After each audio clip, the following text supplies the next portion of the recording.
Mga ka-washing, ka-automatic, mga ka-appliances. So dito tayo magre-repair ng isang Samsung. So ang sabi ng ating customer, ayaw magkarga or hindi daw mag-i-start. So i-check natin kung ano yung problema.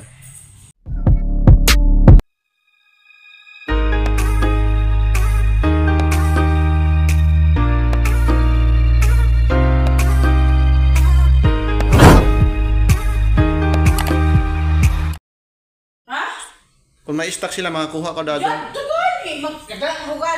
Ayan mga kamaster, so power na natin. Then pindutin natin yung water level sensor. Ito.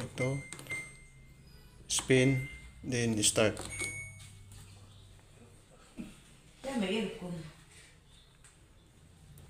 So ayan mga kamaster, walang tubig na lumalabas.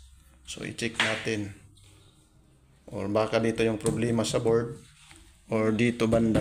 Sa board, pag mo palit ka.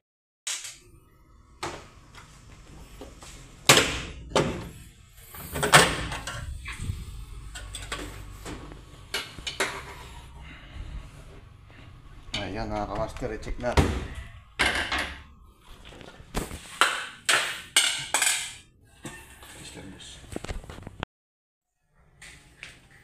Ito yung water inlet, ito yung water level sensor, ito yung door switch.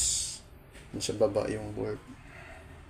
Ayan mga kamaster, paano i-check yung water inlet. So dito naka-ohms tayo. So check natin kung good lang to. So ayan, may nakuha tayo na 4.74 k ohms. So next natin yung board dito. Kasi ayaw hindi na ata mag-start. So dito tayo. Pila naman ayan mga kamaster. Ito yung try natin to palitan.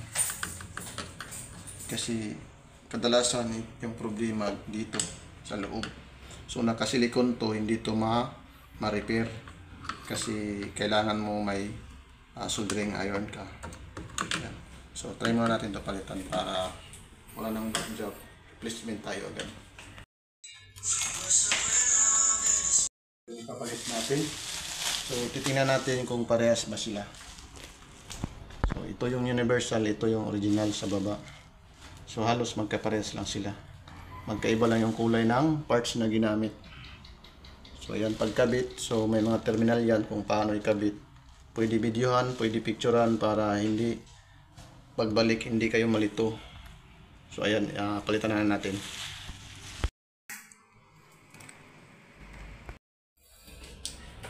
Ayan, siguro nasira to sa fluctuation current kasi ano pa to, bago pa to eh.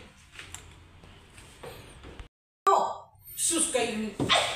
Ayan, mga kamaster. Sabi mo talaga daw siya. Magreklamo sa talikod na to. Masakit na magalaw. I-try na natin. Ito, lagyan natin ng tubig. Okay, start. Walang power, so hindi pala natin nasaksan. Yan. Power. Dito yung sa mababa.